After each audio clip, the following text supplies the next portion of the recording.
Hello guys, I hope you're all fine. This is part 4 of my complete beginner series where we are going to create an animation like this one. If you missed the previous parts, the link is in the description. And don't forget that you can grab my free professional card to follow along. The link will be also in the description. In this video, we are going to deal with some issues that a lot of you are facing. For more realism, we're gonna add some bumps on the road and improve the car animation. Also, I would like to mention that part 5 is gonna be posted only next week because I have some add-ons review to post before Christmas and I don't want you to miss some great deals. Okay, let's go in Blender. One of the issues a lot of you are facing is that you don't see the arrows of the path when you are in edit mode. So let's fix that. You press Shift A, you add a path here. Let's move the path. Let me move the path here so we can see. And when I go in edit mode, let me turn just like this. As you can see, I have some arrows. So in order to see those arrows, you have to go here on Show Overlays, on the Viewport Overlays. And here you have to tick Normals. In Curve Edit mode, you have to click Normals and you can select the size of the arrows. That's it for the first issue. For the second issue, a lot of you are saying that they have some little dots on the render. The render is not clean, and it might be because you didn't activate the denoising within Blender. So to do so, you have to go here on the render properties. So you click on render properties, and in sampling, you have a denoising section, and you just have to tick render here. So it's gonna apply a denoising when you do your render. So normally, if you go in layer properties, you will also have the denoising activated, and then you will have a clean render. And also be sure that you are at least at 28 samples when you render. Okay, now we can go back on part 4. Okay, first we are going to add some bumps on the road to add some realism to the car animation. And to do so, you click on the road, add modifier, and we're going to add a displace modifier. A displace modifier will apply a texture on the road to change its shape. So you click on new to add this texture. And then you go here in texture properties. In texture properties, we're going to choose a texture. So here in type, you can go, for example, for clouds. And now, as you can see, my road has some bumps, because it's matching the texture that I'm applying to it. Or me, I like to go, this is a personal taste, but I like to go for Voronoi. Now, if we go in the camera views, and we look at our car, if you look at our car, as you can see, the car is not following the road, because for now, we didn't tell Blender, we didn't tell the car rig that it has to follow the road.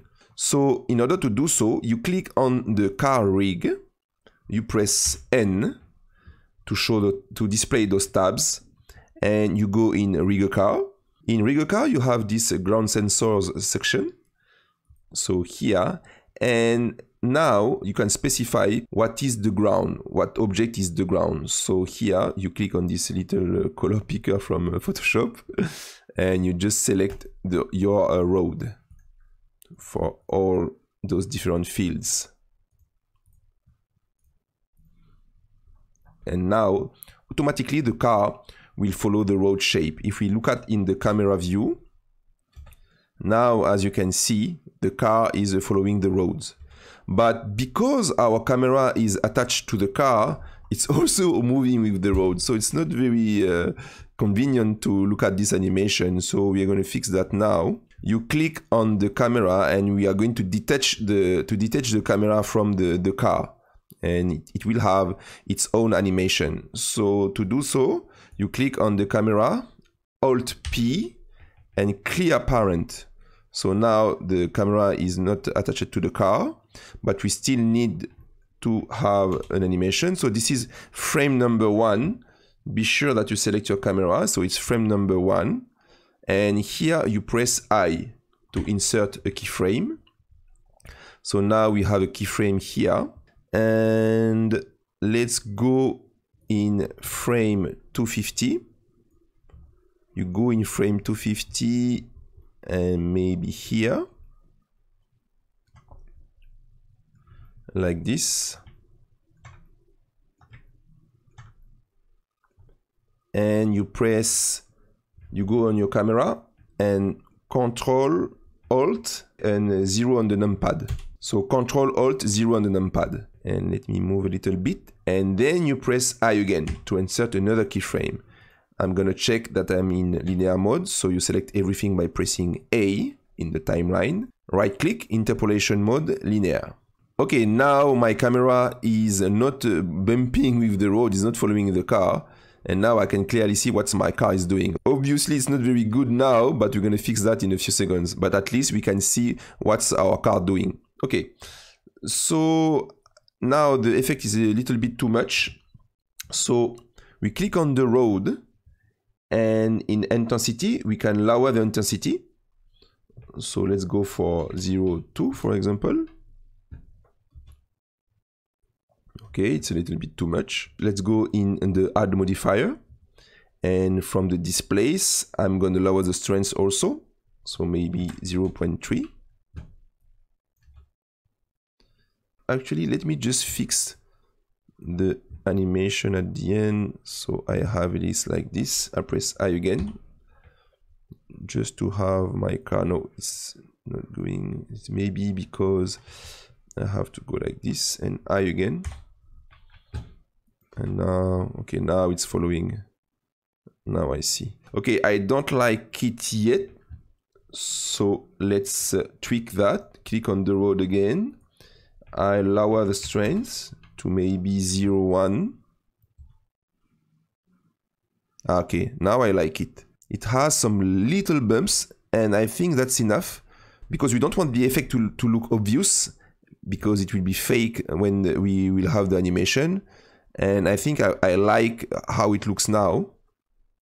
Some very little bumps, or maybe you can lower this a little bit if you want. Now it's according to your taste. Maybe I could go for 0.15. Yeah, I think I like it more. So for me, I will use 0.15 on Voronoi for the intensity. And in the modifier, I will use a strength of 0.1. Okay, that's it for the road bumps. Okay, now let's improve the car animation.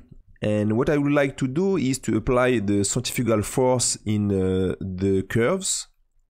So you have different curves here, here, and here. So I will do that in these curves, but I will do that in this curve, but you can do it whenever you feel like doing it.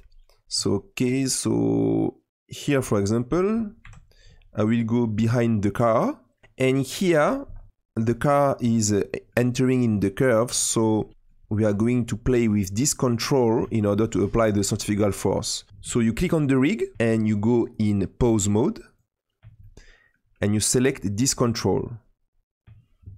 For now, here, for example, you press I just to specify the initial position. And you can press on summary here to see the key point, which is this one. And when I go here, I'm going to move on the x-axis this control like that. And I press I. Let me just go behind it. Maybe it's a little bit too much.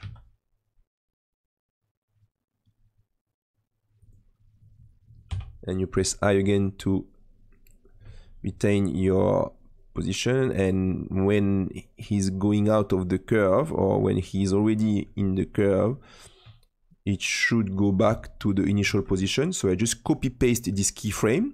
So Control C and Control V. And now, as you can see, if I look at my car, it's slightly moving on the left. Is it enough? Let me check.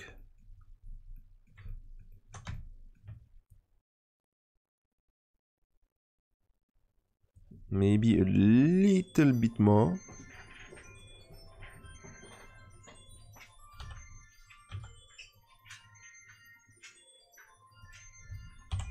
Okay, like this.